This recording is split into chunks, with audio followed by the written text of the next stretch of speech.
Okay guys, magluluto tayo ng tinolang manok. Okay, itong manok.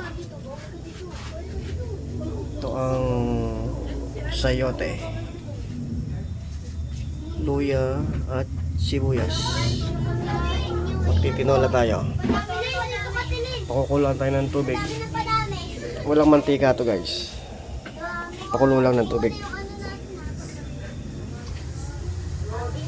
Okay, antayin natin kumulo. Ngayon, kumukulo na. Ulog na natin. Sayote. Ay, hindi, kumain na to. Kumulo. Oh yes. Luya.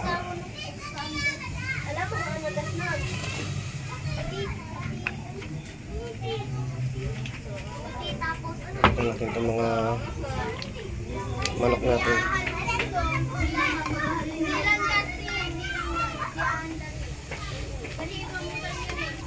Ano ba nung gas nun, Day?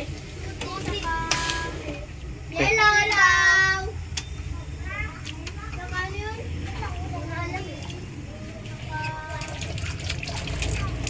Nahulog ng konti. Ayun. Karga na natin yan. Karga na natin lahat dyan.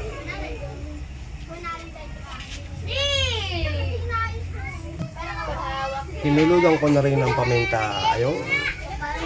Mamaya na yung sayote. Yan, kumukulo na. Antayin lang natin siya ng 20 minutes. Pakuluan natin.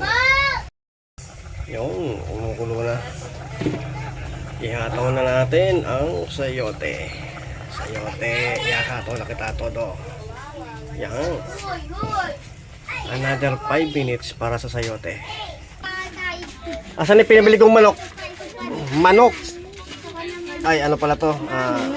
Manok chicken cubes. Hehehe. Dahil bata oh. Kakain tayo may tinolang manok. Ding ang bato. Ayun, hulog na natin. Nilagyan na ng cubes para may lasa ng konti.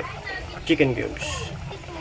Another 5 minutes. Okay, para maluto na yan. Hehehe, eto na. Ano? Kakain ba kayo? Kain kayo? Magsiuwi na kayo at kumain sa inyo. Okay, kain na tayo. Ay!